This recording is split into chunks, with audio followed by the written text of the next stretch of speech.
Hello everyone, welcome back to another episode of Webtech Tutorial.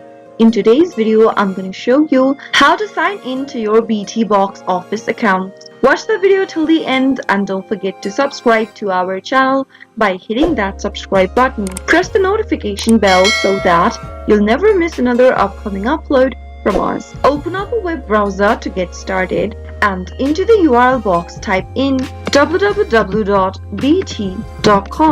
and press enter on a keyboard. Go and mouse over to the My BT option at the top right and click on the login button in order to log into an existing account. Enter your BT ID, which is usually your email address, in the first text box. Enter your password on the next. If you don't remember your password, click on the Forgotten Your Login Details link and follow the instructions so that you can reset to a new password. If you'd like the system to remember you on this particular device, check this little Remember Me box beneath. But if you're using a public or a shared device, leave it unchecked for your security.